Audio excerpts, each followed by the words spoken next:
मनमोहन ब्रह्मनि एक्स मोजां मोननाया बहानिफ्राय नुजानानै मा बाथ्रा बुंखो? बर' हारिनि लकसभा रायजो सभायाव खोथा बुंग्रा, आसाम एसेम्ब्लियाव खोथा बुंग्रा रावबो गैलाबा बर' हारिया गादियाव थानानै मा लाब? बर'फोरनि आयेना बेलेग, केल'नि आयेना बेलेग, आल्फानि आयेना बेलेग नामा? आल्फाखौ हमनो मोनोबा, केल'खौ हमनो मोनोबा सासपेक्ट, बर' रायजो राजाफोरखौ हमनो मोनोबा पुराना केसनि थाखाय इनकाउन्टार। मानि थाखाय?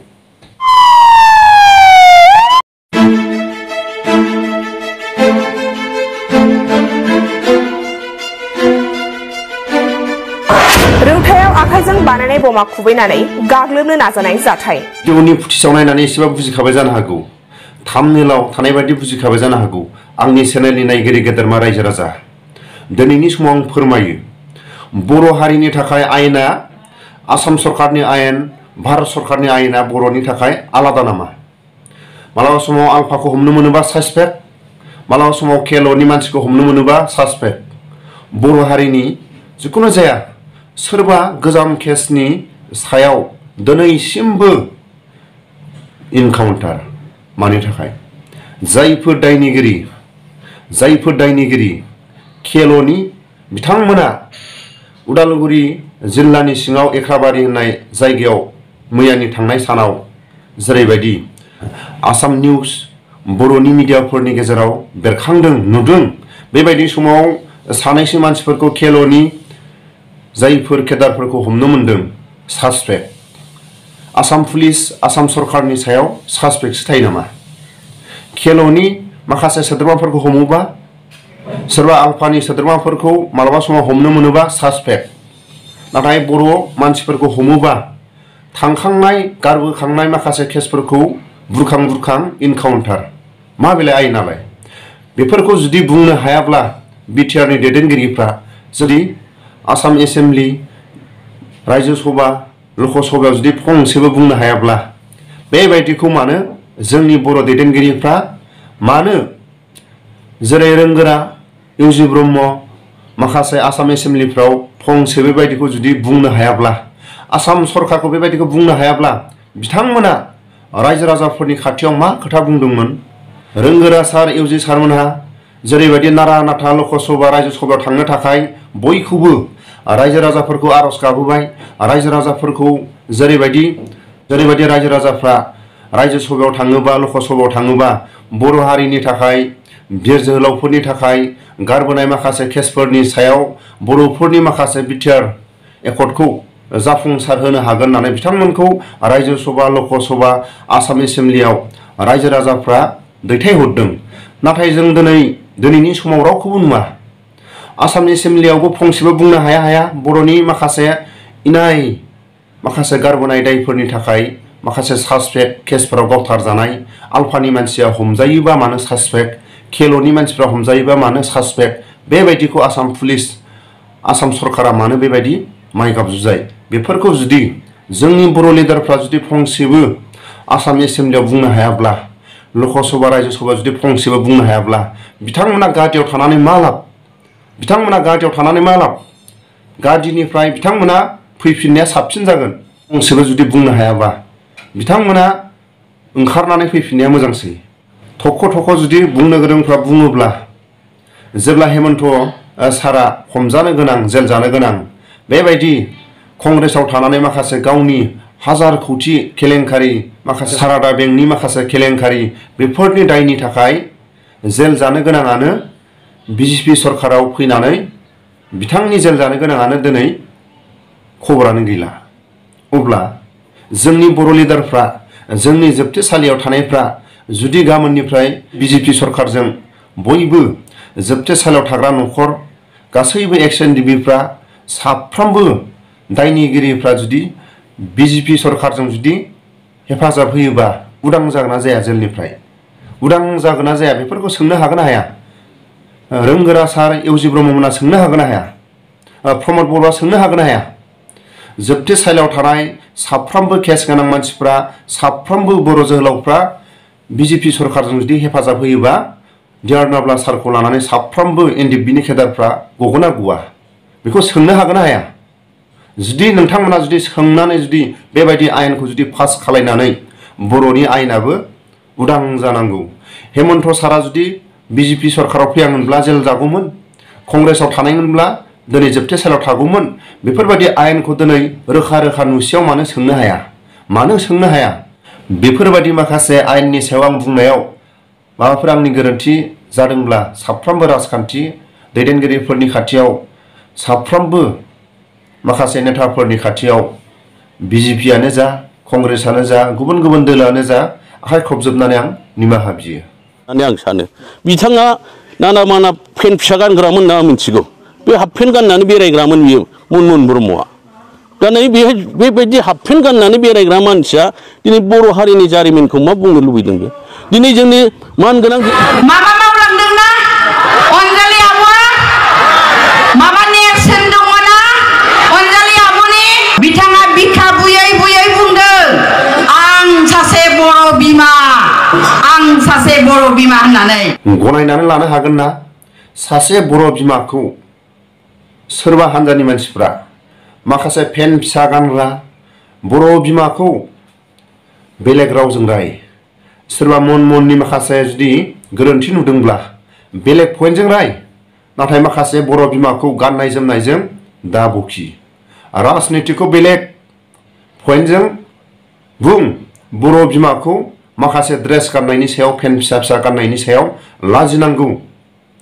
बे सोद्रोमाया जि इउपिपिएलनि बे लाजिनांगौ। सोर? जोंथ' मालाबा मालाबा जों नुयो माखासे नंथारै खोथाफोरखौ इउपिपिएलनि मानसिफ्रा माखासे खोनासंथावै, माखासे न'खराव खोनासंथावै रावखौ इउपिपिएलनि मानसिया मानो दिहुनो? बेलेग खोथाजों राय, बेलेग खोथाजों बुं, लाजि फोनां। बर' बिमाखौ पेन्ट फिसा गाननानै बेरायनाय मानाय बेबायदिखौ नों हाजार बर' बिमाखौ नों लाजि फोनांदों। बर' बिमाखौ नों लाजि फोनांदों। मालानि समाव नों पेन्ट फिसा गाननानै बेरायनाय नुदों? नों बेखौ दिनैनि समाव नों सावगारि देखायनो हागोन नामा?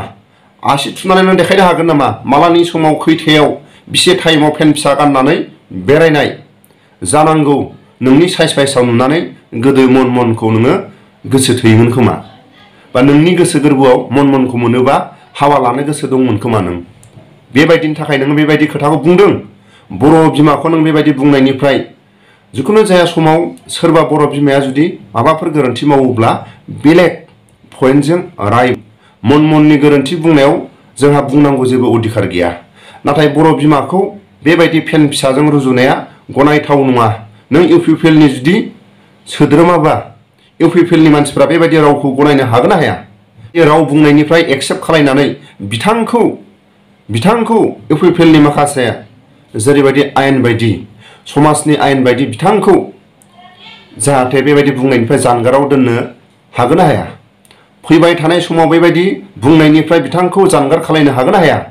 बिथांनि साइज बाइसाव बिथांनि गोसोखौ नाहरोब्ला मनमोहनखौ बियो मेगननि नोजोराव गोसो थैयोमोन आरो मोनोबा बिथांखौ हाबा लानो गोसो दंमोन खोमा बे मानसिया, जानांगौ। आरो लोगोसे जाय बे बुंबाय थानाय बिना गयारि नामा, बिना नामा, बेबायदि मानसिया बर' बिमानि मुंखौ लानानै माखासे लेक्सार होनो लाजिनांगौ।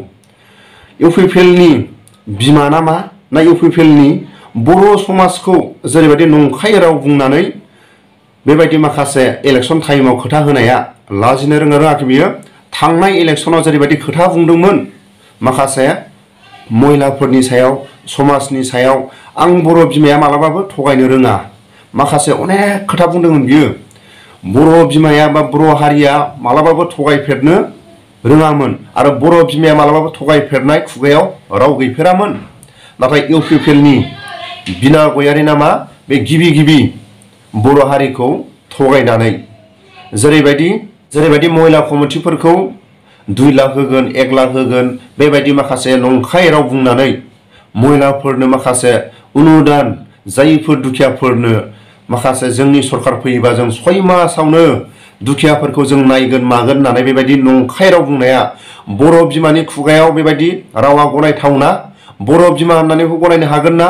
अनजालि दैमारिनि सायाव मा बाथ्रा बुंदों बियो?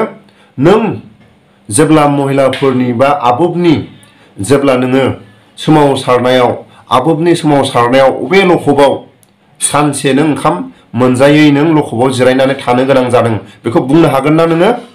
अबे समाव नों आसाम पुलिसजों होसोजानाय अबे समाव नोङो आसाम पुलिसनि लकआव नोङो हरसे सानसे थानाय रेकर्ड दं बुंनो हागोन ना नोङो बर' बिमानि बा बर' बिमानि माखासे नों खोथाखौ माखासे राव बुंदों नोङो अनजालि दैमारिखौ नों बुंनायनि सिगां सिगां प्रमद बर'नि हिनजावखौ नों प्रमद बर'नि नोङो गद्रेसाव प्रमद बर'नि न'आव गांबैसे सारि दं बेखौ साननानै नों नायनो हागोन ना गांबैसे सारि दं बेखौबो साननानै नायनो हागोन हाया नोङो प्रमद बर'नि न'आव थांनानै नों सारिखौ साननो हागोन ना बेसे लाख लाखनि सारि दामनि सारि दं बेखौ नों साननानै नायनो हागोन ना गिबिसिन अनजालि दैमारिखौ बुंनायनि सिगां सिगां नों लाजिनांगौ नों जेरै बर' बिमाया नों नंखाय राव बुंनानै बर' बिमानि खुगायाव बेबायदि नंखाय राव बुंनाय मालाबाबो गैफेरा आरो दिनैसिमबो थानाय नङा बेखौ नों इउपिपिएलनिफ्राय बेबायदि राव बुंनायनिफ्राय नों जानगाराव थानांगौ आरो इउपिपिएलनि माखासे दैदेनगिरिफ्रा बर' बिमानि खुगानिफ्राय बेबायदि नंखाय राव बुंनायखौ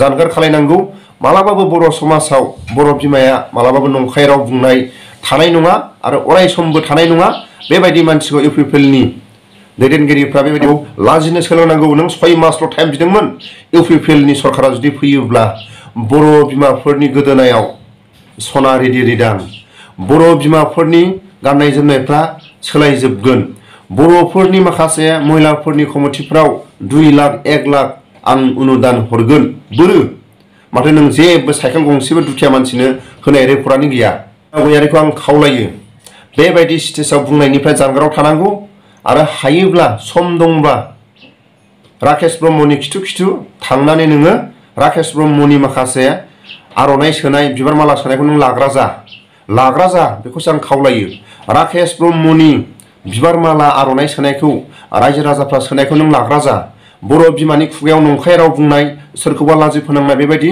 राव गैया अनजालि दैमारिनि नों खाथियावबो थानो समाया अनजालि दैमारिया हारिनि थाखाय दान्थे बोथे सरकारखौनो जा सोरबा आसाम पुलिसखौनो जा भारत आर्मिखौनो जा जिखुनु जाया भारत सरकारनि दैदेनगिरिफोरखौनो जा जिखुनु जाया समाव बर'फोरनि जेंनाखौ गिबिसिन गावनि हारिनि ड्रेस गाननानै खोथा बाथ्रा बुंग्रा हारिनि थाखाय बर' हारिनि थाखाय जेल जाग्रा मानसि नों बेबायदि बाथ्रा बुंनायनि आं जानगार थानो थाखाय खावलायो नों हासि गनथिजों समानबो खामानि मावाखै बर' हारिनि थाखाय आरो अनजालि दैमारिखौ नों फंसे पइन्ट बुंनो थाखाय नों समाया राकेश ब्रह्मनि नों खिथु खिथु बिबार माला राकेश ब्रह्मनि आर'नाइखौ नों लाग्रा जा बेखौसो आं खावलायो